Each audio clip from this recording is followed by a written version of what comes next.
Dua Raja-Raja pasal 3. Yoram berperang melawan Moab. Yoram anak Ahab menjadi raja di Samaria atas Israel dalam tahun ke-18 zaman Yosafat Raja Yehuda, dan ia memerintah 12 tahun lamanya. Ia melakukan apa yang jahat di mata Tuhan, tetapi bukan seperti ayahnya dan seperti ibunya. Ia menjauhkan tugu berhala Baal yang didirikan ayahnya. Namun demikian, ia masih berpaut kepada dosa Yerobeam bin Nebat yang mengakibatkan orang Israel berdosa pula. Ia tidak menjauhinya. Mesa Raja Moab adalah seorang peternak domba. Sebagai upeti ia membayar kepada Raja Israel 100.000 anak domba dan bulu dari 100.000 domba jantan. Tetapi segera sesudah Ahab mati, memberontaklah Raja Moab terhadap Raja Israel. Keluarlah Raja Yoram pada waktu itu dari Samaria. Lalu ia memeriksa barisan seluruh orang Israel. Selanjutnya ia menyuruh orang kepada Yosafat, Raja Yehuda dengan pesan, "Raja Moab telah memberontak terhadap aku. Maukah engkau bersama-sama aku berperang melawan Moab?" Jawabnya, "Aku akan maju. Kita sama-sama. Aku dan engkau, rakyatku dan rakyatmu, kudaku dan kudamu." Lagi ia bertanya, "Melalui jalan manakah kita akan maju?" Jawabnya, "Melalui padang gurun Edom." Maka berjalanlah Raja Israel dan Raja Yehuda dan Raja Edom. Tetapi sesudah mereka berkeliling 7 hari perjalanan jauhnya, maka tidak terdapat air untuk tentara dan untuk hewan yang mengikuti mereka. Lalu berkatalah Raja Israel, "Wahai Tuhan, telah memanggil ketiga raja ini untuk menyerahkan mereka ke dalam tangan Moab." Tetapi bertanyalah Yosafat, "Tidak adakah di sini seorang nabi Tuhan, supaya dengan perantaraannya kita meminta petunjuk Tuhan?" Lalu salah seorang pegawai Raja Israel menjawab katanya, "Di sini ada Elisa bin Safat, yang dahulu melayani Elia." Berkatalah Yosafat, "Memang padanya ada firman Tuhan." Sesudah itu pergilah Raja Israel dan Yosafat dan Raja Edom kepada Elisa. Tetapi berkatalah Elisa kepada Raja Israel, "Apakah urusanku dengan engkau? Pergilah kepada para nabi ayahmu dan kepada para nabi ibumu." Jawab Raja Israel kepadanya, "Jangan begitu, sebab Tuhan memanggil ketiga raja ini untuk menyerahkan mereka ke dalam tangan orang Moab." Berkatalah Elisa, "Demi Tuhan semesta alam yang hidup, yang di hadapannya aku menjadi pelayan, jika tidak karena Yosafat Raja Yehuda, maka sesungguhnya aku ini tidak akan memandang dan melihat kepadamu. Maka sekarang, jemputlah bagiku seorang pemetik kecapi." Pada waktu pemetik kecapi itu bermain kecapi, maka kekuasaan Tuhan meliputi dia. Kemudian berkatalah ia, "Beginilah firman Tuhan, biarlah di lembah ini dibuat parit-parit, sebab beginilah firman Tuhan, kamu tidak akan mendapat angin dan hujan, namun lembah ini akan penuh dengan air, sehingga kamu serta ternak sembelihan dan hewan pengangkut dapat minum. Dan itu pun adalah perkara ringan di mata Tuhan. Juga orang Moab akan diserahkannya ke dalam tanganmu.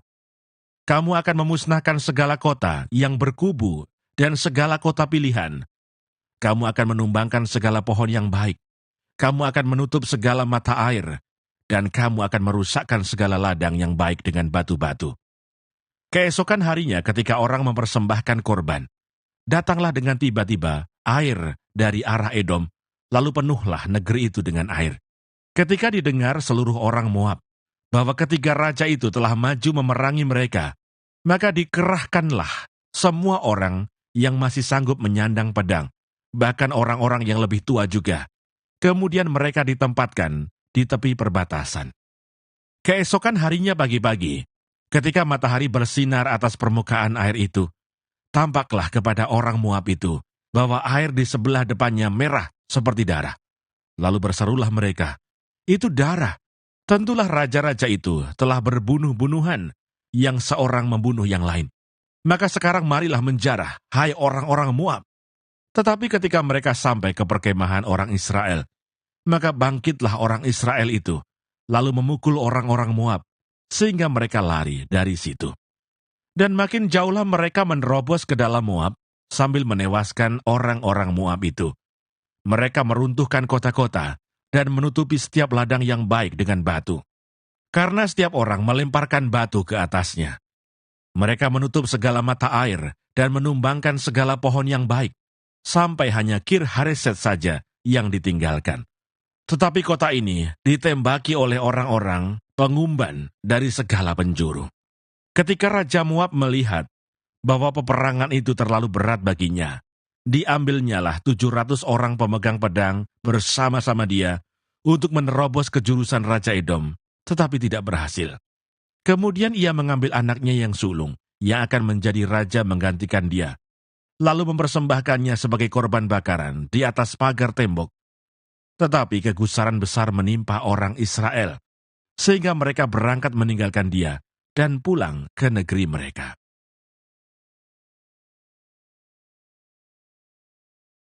Dua Raja-Raja pasal 4. Minyak seorang janda.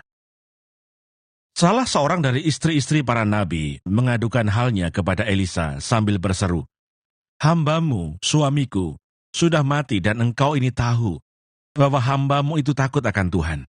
Tetapi sekarang penagih hutang sudah datang untuk mengambil kedua orang anakku menjadi budaknya." Jawab Elisa kepadanya, "Apakah yang dapat kuperbuat bagimu?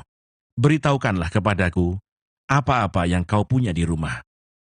Berkatalah perempuan itu, "Hambamu ini tidak punya sesuatu apapun di rumah, kecuali sebuah buli-buli berisi minyak." Lalu berkatalah Elisa, "Pergilah, mintalah bejana-bejana dari luar, daripada segala tetanggamu. Bejana-bejana kosong, tetapi jangan terlalu sedikit. Kemudian masuklah, tutuplah pintu, sesudah engkau dan anak-anakmu masuk. Lalu tuanglah minyak itu ke dalam segala bejana. Mana yang penuh, angkatlah." Pergilah perempuan itu daripadanya. Ditutupnyalah pintu, sesudah ia dan anak-anaknya masuk, dan anak-anaknya mendekatkan bejana-bejana kepadanya, sedang ia terus menuang. Ketika bejana-bejana itu sudah penuh, berkatalah perempuan itu kepada anaknya, "Dekatkanlah kepadaku sebuah bejana lagi." Tetapi jawabnya kepada ibunya, "Tidak ada lagi bejana." Lalu berhentilah minyak itu mengalir. Kemudian pergilah perempuan itu memberitahukannya kepada abdi Allah, dan orang ini berkata, "Pergilah, jualah minyak itu, bayarlah hutangmu, dan hiduplah dari lebihnya, engkau serta anak-anakmu." Perempuan Sunem dengan anaknya. Pada suatu hari Elisa pergi ke Sunem. Di sana tinggal seorang perempuan kaya yang mengundang dia makan. Dan seberapa kali ia dalam perjalanan, singgahlah ia ke sana untuk makan. Berkatalah perempuan itu kepada suaminya, "Sesungguhnya aku sudah tahu bahwa orang yang selalu datang kepada kita itu adalah abdi Allah yang kudus. Baiklah kita membuat sebuah kamar atas yang kecil, yang berdinding batu, dan baiklah kita menaruh di sana baginya sebuah tempat tidur, sebuah meja, sebuah kursi, dan sebuah kandil. Maka apabila ia datang kepada kita, ia boleh masuk ke sana." Pada suatu hari datanglah ia ke sana, lalu masuklah ia ke kamar atas itu dan tidur di situ. Kemudian berkatalah ia kepada Gehasi, bujangnya, "Panggillah perempuan Sunem itu." Lalu dipanggilnyalah perempuan itu dan dia berdiri di depan Gehasi. Elisa telah berkata kepada Gehasi, "Cobalah katakan kepadanya, sesungguhnya engkau telah sangat bersusah-susah seperti ini untuk kami. Apakah yang dapat kuperbuat bagimu? Adakah yang dapat kubicarakan tentang engkau kepada raja atau kepala tentara?" Jawab perempuan itu, "Aku ini tinggal di tengah-tengah kaumku." Kemudian berkatalah Elisa, "Apakah yang dapat kuperbuat baginya?" Jawab Gehasi, ia tidak mempunyai anak dan suaminya sudah tua." Lalu berkatalah Elisa, "Panggillah dia." Dan sesudah dipanggilnya, berdirilah perempuan itu di pintu. Berkatalah Elisa, "Pada waktu seperti ini juga, tahun depan, engkau ini akan menggendong seorang anak laki-laki." Tetapi jawab perempuan itu, "Janganlah tuanku, ya abdi Allah, janganlah berdusta kepada hambamu ini." Mengandunglah perempuan itu, lalu melahirkan seorang anak laki-laki pada waktu seperti itu juga, pada tahun berikutnya, seperti yang dikatakan Elisa kepadanya. Setelah anak itu menjadi besar Pada suatu hari keluarlah ia mendapatkan ayahnya di antara penyabit-penyabit gandum. Tiba-tiba menjeritlah ia kepada ayahnya, "Aduh, kepalaku, kepalaku!" Lalu kata ayahnya kepada seorang bujang, "Angkatlah dia dan bawa kepada ibunya." Diangkatnyalah dia, dibawanya pulang kepada ibunya. Duduklah dia di pangkuan ibunya sampai tengah hari, tetapi sesudah itu matilah dia. Lalu naiklah perempuan itu, dibaringkannyalah dia di atas tempat tidur abdi Allah itu, ditutupnyalah pintu dan pergi, sehingga anak itu saja di dalam kamar. Sesudah itu ia memanggil suaminya serta berkata, "Suruh kepadaku salah seorang bujang dengan membawa seekor keledai betina. Aku mau pergi dengan segera kepada abdi Allah itu, dan akan terus pulang." Berkatalah suaminya, "Mengapakah pada hari ini engkau hendak pergi kepadanya?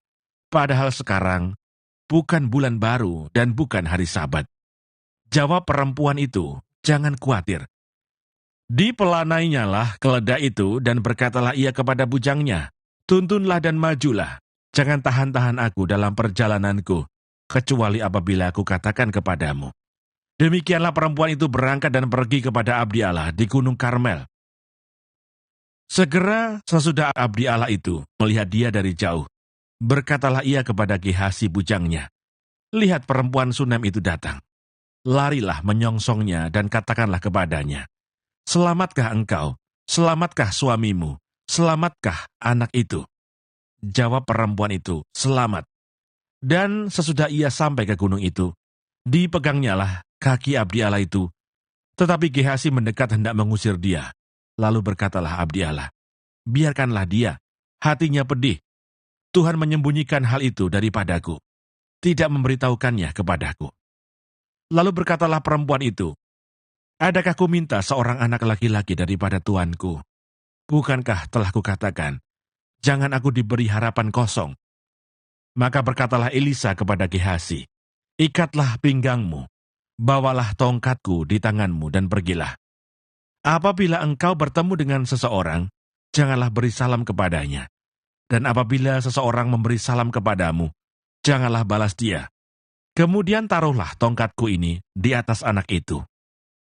Tetapi berkatalah ibu anak itu, "Demi Tuhan yang hidup dan demi hidupmu sendiri, sesungguhnya aku tidak akan meninggalkan engkau." Lalu bangunlah Elisa dan berjalan mengikuti perempuan itu. Adapun Gehasi telah berjalan mendahului mereka dan telah menaruh tongkat di atas anak itu. Tetapi tidak ada suara dan tidak ada tanda hidup. Lalu kembalilah ia menemui Elisa serta memberitahukan kepadanya, katanya, "Anak itu tidak bangun."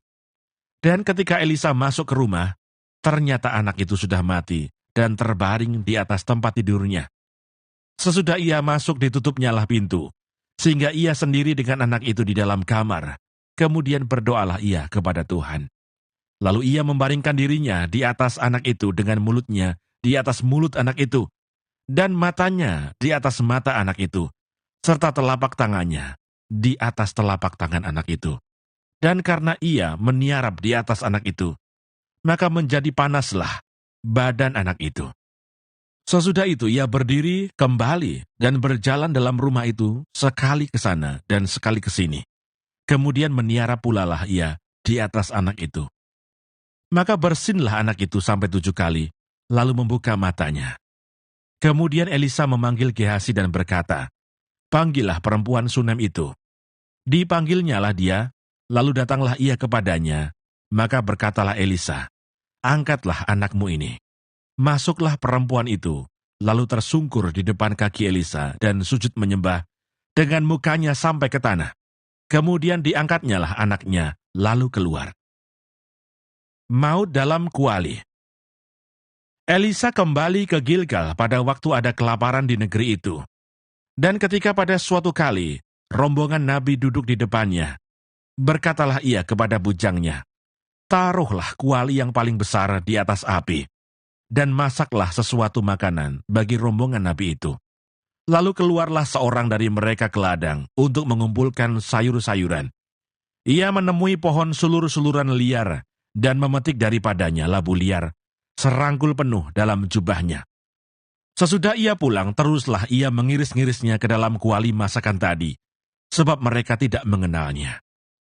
Kemudian dicedoklah dari masakan tadi bagi orang-orang itu untuk dimakan, dan segera sesudah mereka memakannya, berteriaklah mereka serta berkata, "Maut ada dalam kuali itu, hai abdi Allah," dan tidak tahan mereka memakannya.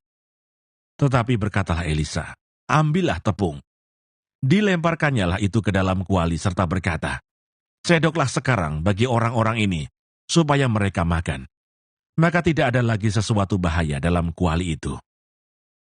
Memberi makan 100 orang. Datanglah seseorang dari Baal Salisa dengan membawa bagi abdi Allah roti hulu hasil, yaitu 20 roti jelai serta gandum baru dalam sebuah kantong. Lalu berkatalah Elisa, "Berilah itu kepada orang-orang ini supaya mereka makan." Tetapi pelayannya itu berkata, "Bagaimanakah aku dapat menghidangkan ini di depan 100 orang?" Jawabnya, "Berikanlah kepada orang-orang itu, supaya mereka makan. Sebab beginilah firman Tuhan, orang akan makan, bahkan akan ada sisanya." Lalu dihidangkannya lah di depan mereka, maka makanlah mereka dan ada sisanya, sesuai dengan firman Tuhan.